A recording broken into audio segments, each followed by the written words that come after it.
집 활동 장려 프로젝트 집콕 프로젝트. 저는 여러분의 집콕 요정 하경입니다.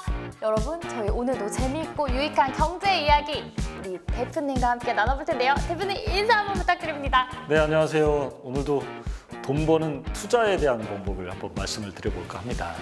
네, 여러분 지금 저는 계속 초롱초롱하게 여러분과 함께 우리 대표님과 함께 수업을 들어오고 있는데 저는 이게 정말 큰 가치가 있다고 생각을 합니다. 왜냐면 저도 지금 빚도 헐어야 되고 돈도 모아야 하기 때문이죠. 저희 계속해서 경제 현상도 살펴보고 지식도 쌓아오고 있는데 이렇게 변화되어 온 뭔가 환경들을 알아본 결과 투자에는 어떻게 연결을 하는 게 가장 좋을까요? 그러니까 투자를 할 때 반드시 살펴야 될 게 몇 가지 있는데요. 네. 가장 첫 번째, 정부가 내놓은 정책의 변화 중에 금리의 변화를 먼저 봐라. 금리의 변화는 반드시 자산시장과 연결이 될 수밖에 없다. 네. 그중에서 M2의 증가 속도를 봐라. M2의 증가 속도는 M2와 M1을 이제 구분해 보면요. M1은 6개월 만기의 정기 예금까지를 포함한 것을 M1이라고 그래요. 네. 통화량 중에서. 네. 그다음에 M2는 2년 만기 정기 예금까지를 포함시킨 것을 M2라고 그러는데 M1보다는 M2가 훨씬 더 크겠죠. 그렇죠. 근데 이 M2는 사실상 이거는 투자를 위한 돈은 M2까지 다 포함돼요. 그럼 이 돈이 지난달보다 이번 달에 빵 떴어요. 네. 지난 분기보다 빵 떴어요. 그럼 뜬 만큼의 돈은 어디로 갈까요? 주시장이나 부동산 시장으로 가겠죠. 그쵸. 그게- 남으니까. 그러니까 지금 지난달하고 이번 달하고 통화량이 똑같아. 그럼 특별하게 자산시장이 안 움직이잖아요. 네. 근데 이게 갑자기 빵 떴어. 그만큼의 돈이 자산시장으로 이동한다는 거예요. 여유 자금이니까. 그렇죠. 그러니까 M2의 증가 속도가 갑자기 빵빵 뜬다. 그러면 그 돈은 반드시 자산시장으로 간다. 이걸 잊지 말아라는 거예요. 두 번째로 사실은 정부의 정책 중에서 뭘 하겠다라고 내놓는 정책이 있어요. 네. 예를 들면 일본과 우리나라가 부딪혔을 때 네. 소부장이라고 하는 표현이 있죠.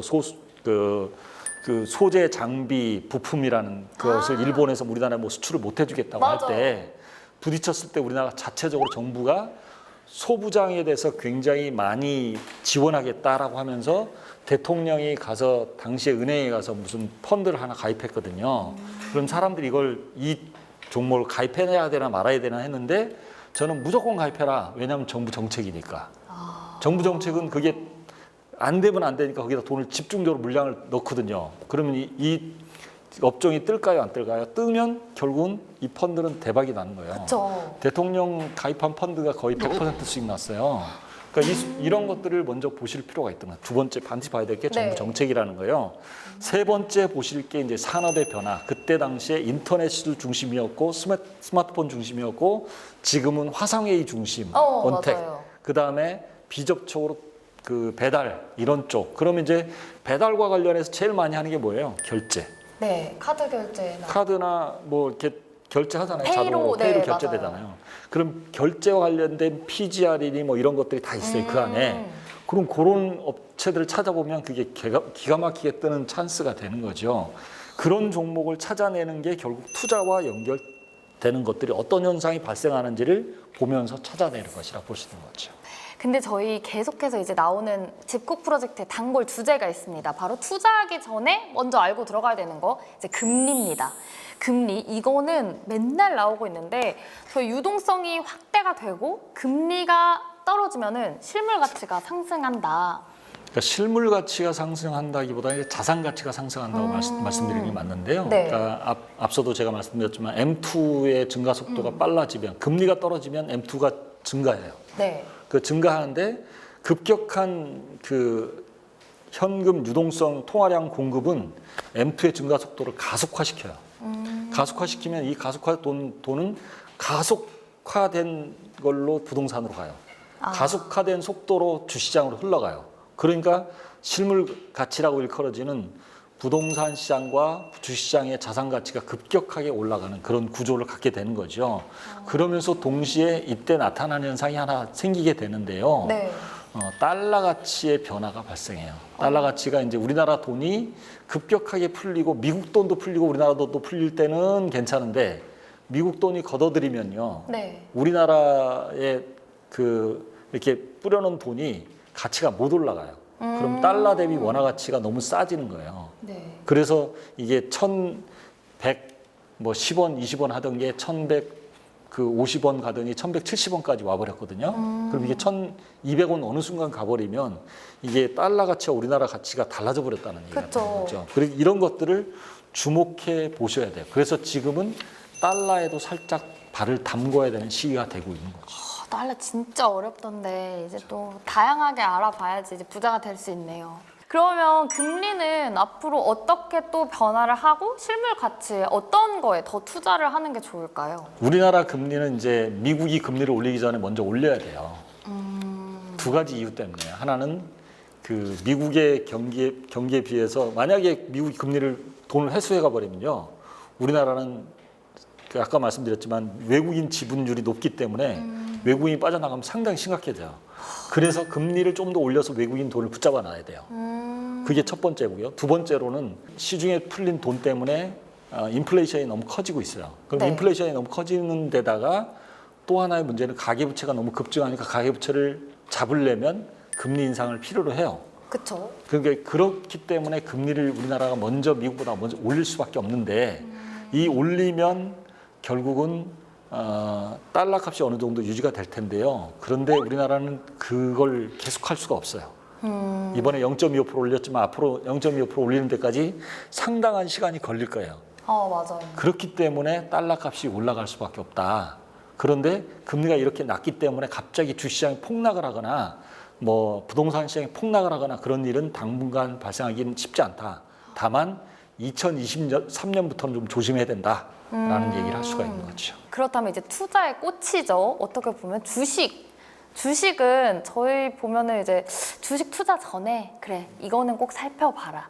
저는 이거 적을 거예요. 왜냐면 저도 오늘 이후로 진짜 주식을 한번 해볼 거기 때문에 어떤 게 있을까요?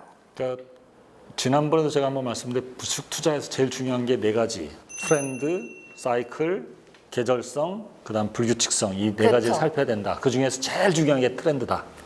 트렌드를 중심으로 투자하면 실패하지 않는다. 두 번째로 주식 투자하는데 제일 중요한 게 자본의 힘을 봐라. 자본 옛날에는 생산의 3요소를 자본, 노동, 그다음에 토지 이렇게 했는데 그래서 토지와 노동이 풍부한 동남아 이런 데 가서 공장 세워서 그 코스트 떨어뜨리면 굉장히 좋은 기업으로 될 거라고 생각했는데요. 요즘은 자본이 많은 회사가 떠요. 그러면 삼성전자가 왜 그 자본을 계속 투자할까요?